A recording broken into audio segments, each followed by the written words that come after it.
যে ব্যক্তি গীবত করে সে যেন তার মৃত মরা ভাইয়ের পচা গোশত খায়। গীবত করা, গীবত কাকে বলে?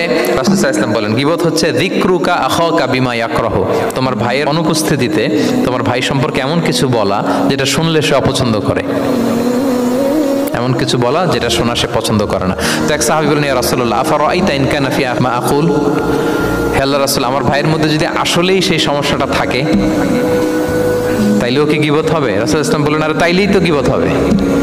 ওই দোষ যদি থাকে, ওটা তার অনুপস্থিতি যদি বলে বেড়া তাইলেই তো গীবত হবে। আর ওই দোষ যদি না থাকে তাহলে তো অপবাদ হবে, এটা তো আরো বড় গুনাহ, ওটা তো বহতান। তাহলে এই গীবা ইংরেজিতে বলে ব্যাক বাইটিং, ইংরেজিতে কি বলে? এই ব্যাক বাইটিং, চগলখড়ি বা পরনিন্দা আরবিতে বলে গীবাত। এই গীবত আমরা করব না।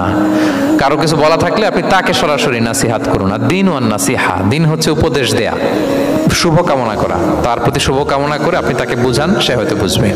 কিন্তু আপনি তার অনুপস্থিতিতে তার নামে বাজে কথা, মন্দ কথা বলতে পারবেন, এটা অনেক বড় পাপ।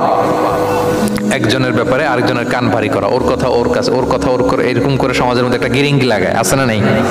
এটা হারাম। রাসূল সাল্লাল্লাহু আলাইহি ওয়াসাল্লাম বলেন, মেরাজের রাত্রে আমি দেখেছি কিছু লোক লাহুম আদফারুম মিন নুহাস, তাদের নখগুলো তামা দিয়ে তৈরি, নখর ধারালো, ইয়াখদাশুনা বিহা উজুহাহুম ওয়া সুদুরহুম, তারা তাদের নিজের নখ দিয়ে নিজের গালের গোশত, বুকের গোশতগুলো টেনে টেনে ছিঁড়ছে।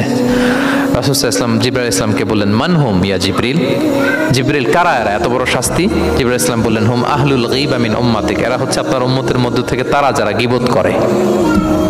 তারা কি করে? তাহলে গীবতের সাথে আমাদের কোনো সম্পর্ক, এটা থেকে আমাদেরকে বেঁচে থাকতে